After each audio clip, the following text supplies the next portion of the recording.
Everyone welcome to our YouTube channel exam statistics and solution. Friends, आज हम लोग बात करने वाले हैं आरआरसी ग्रुप डी का एक और पोस्ट के बारे में, असिस्टेंट टीआरडी पोस्ट के बारे में। ये आपका RRC level 1 and electrical department अंतर्गत एक पोस्ट है। इस पोस्ट के लिए फ्रेंड्स आपको मेडिकल स्टैंडर्ड चाहिए B1। ओके, हाँ फ्रेंड्स, B1 मेडिकल स्टैंडर्ड चाहिए। इस पोस्ट के लिए बहुत से कैंडिडेट के अंदर एक डर, एक रिस्क महसूस होता है कि इस जॉब में बहुत रिस्क होता है। सर फ्रेंड्स, ऐसा कुछ नहीं है। आप लोग रेलवे में कोई भी पोस्ट में जा रहे हैं तो आपको थोड़ा बहुत तो रिस्क तो लेना ही पड़ेगा। इस रिस्क को हटाने के लिए आपको सिंसियरिटी दिखाना पड़ सकता है। तो इस सिंसियरिटी माध्यम से पूरा रिस्क को आप लोग हटा सकते हैं, डर को हटा सकते हैं। ठीक है। और एक बात, इस जॉब में आपको सैलरी, प्रमोशन काफ़ी अच्छा खासा मिल जाएगा और जो रिस्क है वो बहुत ही लो है। देखने में आपको बहुत ज़्यादा लग रहा है रिस्क, बट बेसिकली ऐसा कुछ नहीं है। जब आप लोग पावर में, मतलब इलेक्ट्रिक वायर में काम करेंगे, उस टाइम आपका पावर सप्लाई नहीं रहता है। बेफिक्र से आप लोग आराम से काम कर सकते हैं और आपको ट्रेनिंग के बाद ही आपको फील्ड में भेजा जाता है। इसको भी आप लोग ध्यान रखिएगा। ठीक है। तो बेसिकली मैं बात करना चाहूँगा कि इसमें प्रमोशन वगैरह भी अच्छा खासा है, सैलरी भी अच्छा खासा है और रिस्क भी कम है और ड्यूटी भी आपका 2 से 3 घंटा ही मैक्सिमम होता है। ठीक है। इसमें इतना कुछ ही होता है। ठीक है। और इस वीडियो के माध्यम से हम लोग बात करने वाले workload, salary, promotion, leave, transfer, पूरा जानकारी, पूरा निचोड़ इस वीडियो के माध्यम से मैं देने वाला हूँ इस पोस्ट के बारे में। ठीक है। और एक बात, रेलवे रिलेटेड हर अपडेट को टाइम टू टाइम पाने के लिए आप लोग डिस्क्रिप्शन में टेलीग्राम का लिंक है, तो आप लोग उसको ज्वाइन हो जाएगा। चलिए एक बार आपको टेलीग्राम में विजिट करते हैं तो आपके लिए जानकारी पूरा 100% हो जाएगा। क्यों मैं बोल रहा हूँ टेलीग्राम ज्वाइन होना आपके लिए इंपॉर्टेंट है। फ्रेंड्स, ये रहा टेलीग्राम, इसमें आप लोग ज्वाइन हो जाएगा। रेलवे के हर अपडेट टाइम टू टाइम आपको मिलते जाएगा। देख लीजिए, अभी हाल ही में 9 आरआरसी का फर्स्ट फाइनल लिस्ट जारी हो चुका। सबका PDF आपको इस टेलीग्राम के माध्यम से मिल जाएगा। रेलवे के हर अपडेट टाइम टू टाइम इस टेलीग्राम चैनल के माध्यम से मिल जाएगा, इसलिए डिस्क्रिप्शन लिंक है, आप लोग ज्वाइन हो जाएगा। चलिए आज का टॉपिक स्टार्ट कर लेते हैं। ठीक है। सो फ्रेंड्स, असिस्टेंट टीआरडी का फुल फॉर्म होता है ट्रैक्शन एंड डिस्ट्रीब्यूशन। ये आपका level 1 and RRC group D का पोस्ट है। मैं बता चुका हूँ, मेडिकल स्टैंडर्ड B1 जरूरत है और इलेक्ट्रिकल डिपार्टमेंट के अंतर्गत है। वर्क एंड वर्कलोड के बारे में बात करें तो आपको एज ए टीआरडी में जा रहे हैं तो 3 डिपार्टमेंट में आपको काम करना हो सकता है। एक आपका PCI मतलब power supply installation, and OHE मतलब ओवरहेड इक्विपमेंट, एंड RC मतलब रिमोट कंट्रोल। ठीक है। इस 3 जगह पे आपको भेजा जाता है। जो PCI है तो पावर सप्लाई इंस्टॉलेशन मतलब पावर हाउस में आपको काम करना पड़ सकता है। इस पावर हाउस में टेक्नीशियन रहता है और JE रहता है और SSC रहता है। तो JE और SSC का इंस्ट्रक्शन में आपका जो टेक्नीशियन होता है वो काम करता है। आपका टेक्नीशियन जो होता है उसका हेल्पर के हिसाब से आपको काम करना पड़ता है। मतलब कैसा काम, मतलब कोई भी इक्विपमेंट हो जाए उसको देखना, उसको देना टेक्नीशियन को। उसके बाद लाइटली वर्क जैसा हो गया, आपका जो वायर है पावर सप्लाई के अंदर जो वायर होता है उसको मेंटेन करना, छोटा छोटा चीज़ को आपको काम करना हो सकता है। ठीक है। ये सब काम आपको करना पड़ सकता है। ठीक है। उसके बाद OHE मतलब ओवरहेड इक्विपमेंट। ओवरहेड इक्विपमेंट मतलब फ्रेंड्स मैं बता देता हूँ आपको, इमेज के माध्यम से बता रहा हूँ। सबसे पहले RC के बारे में बात कर लेता हूँ। रिमोट कंट्रोल, आपका जो ड्यूटी होता है वो हेड क्वार्टर में होता है। पूरा चीज़ को आपको मेंटेन करना होता है, मतलब कंट्रोल करना पड़ता है। ठीक है। तो आपका ड्यूटी आपका हेड क्वार्टर में होता है बेसिकली। और OHE के बारे में चलिए आपको मैं पूरा इमेज के माध्यम से बता देता हूँ। इस इमेज को आप लोग अच्छे से देख लीजिए। आपको OHE डिपार्टमेंट में जा रहे हैं तो इस तरह का कार दिया जाएगा। इस कार के माध्यम से आपको 20 से 25 किलोमीटर तक आपको सफ़र करना हो सकता है। इस दौरान आपको सैलरी में अच्छा खासा पैसा मिल जाता है। आपका पावर बूस्टर भी काम करता है। जब आप लोग ज़्यादा डिस्टेंस कवर करते हैं तो आपका सैलरी ज़्यादा हो जाता है। ठीक है। तो ऐसा कार दे, कार के ऊपर से उठ के आपको काम करना पड़ता है। वायर में काम करना हो सकता है, नहीं तो जो देख लीजिए जो स्टिक लगा रहता है इसको देखना पड़ता है।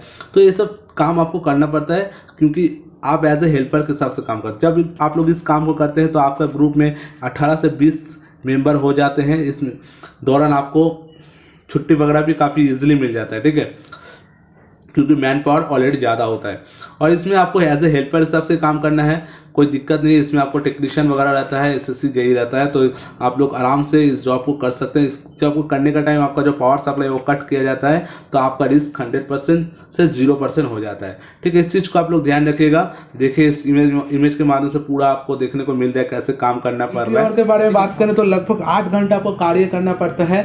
तो बेसिकली देखा जाए तो 2 से 3 घंटे आपको काम करना होता है, क्योंकि जब आप लोग स्टेशन मास्टर से कोई लाइन पे ब्लॉक लेते हैं, कोई भी स्टेशन में ब्लॉक लेते हैं, तो 2 से 3 घंटे मैक्सिमम आपको ब्लॉक मिलता है। उसी टाइम आपको काम करना होता है, बाकी टाइम आपका कोई काम नहीं रहता है। एक बार काम हो जाता है 2-3 घंटा, उसके बाद आपको सेकंड टाइम काम नहीं करना पड़ता है, आप लोग आराम से घर जा सकते हैं। ठीक है, बेसिकली सुबह 8 बजे से 5 बजे तक आपका ड्यूटी होता है, बट इतना टाइम तक आपको नहीं रहना पड़ता है जब आप लोग इस डिपार्टमेंट में रहते हैं। अकॉर्डिंग टू ड्यूटी आपका फिक्स रहता है, डे ड्यूटी होता है maximum, but night duty sometime होता है। जब आपका रात को आपका इमरजेंसी टाइम वायर ब्रेकडाउन हो चुका है, तो आपको इमीडिएटली उधर जाना है। आपको ड्यूटी हो ना हो कोई मैटर नहीं करता है, बट आपको उस टाइम जहाँ ब्रेकडाउन है उधर जाके उस मैटर को सॉल्व करना है। नहीं आप लोग जाते हैं कोई भी कारण आप लोग प्रेजेंट है बट आप लोग नहीं जा रहे हैं, तो आपको कॉशन लेटर दिया जाता है। कॉशन लेटर में क्या आपके लिए डिक्रीज होता है फ्रेंड्स, आपका जो प्रमोशन वगैरह वो घट जाता है, नहीं रोका जाता है, नहीं तो आपका जो ट्रैवलिंग पास वगैरह होता है वो रोका जाता है, तो और प्रमोशन वगैरह भी रोका जा सकता है। तो इसी चीज़ को आपको ध्यान रखिएगा। ठीक है, तो नाइट ड्यूटी में आपको अलाउंस भी मिल जाता है इस जॉब में आप लोग रहते हैं तो।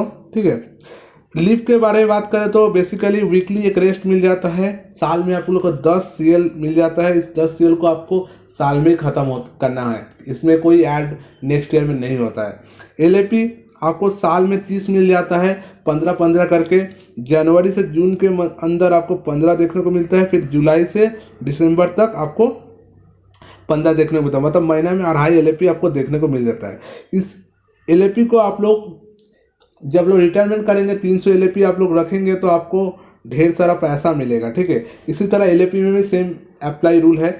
LAP में भी आपको साल में 20 मिल जाता है, जनवरी से जून तक 10, जुलाई से दिसंबर तक 10, मतलब साल में 20 देखने को मिल जाता है। ठीक है, अभी हम लोग बात करें ट्रांसफ़र। देखिए ट्रांसफ़र के बारे में बात करें तो आपको जोनल ट्रांसफ़र चाहिए तो मैक्सिमम 5 साल के लिए वेट करना पड़ेगा, और डिविजनल ट्रांसफ़र चाहिए तो 3 साल के लिए वेट करना पड़ेगा। म्यूचुअल ट्रांसफ़र आप लोग रेलवे में कोई भी पोस्ट में है और कोई भी पोस्ट में आप लोग जैसे आप लोग ट्रैकमैन है, आप लोग TRD में जा सकते हैं, TRD है तो ट्रैकमैन में म्यूचुअल ले सकते हैं। ठीक है, कोई दिक्कत नहीं है, आराम से आपको मिल जाएगा। ठीक है,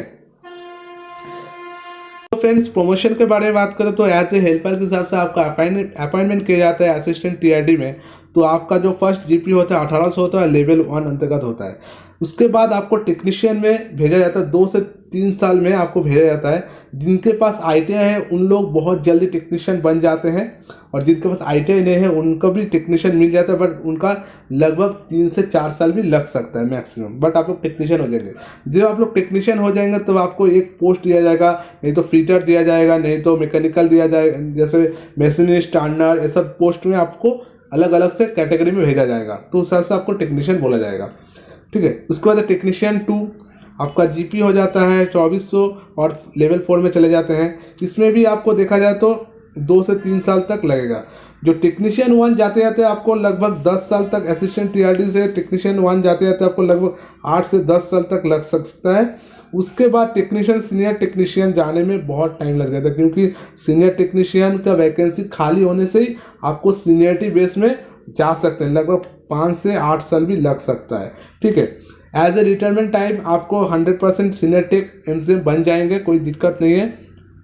इसका जो बेसिक लेवल है वो आपका 6 हो जाता है। उसके बाद आप लोग JEE बन सकते हैं, उसके बाद SSC बन सकते हैं। ये तो आपका सीनियरिटी बेस्ड प्रमोशन है। और एक प्रमोशन होता है आपका LDC, LDC एंड GDC।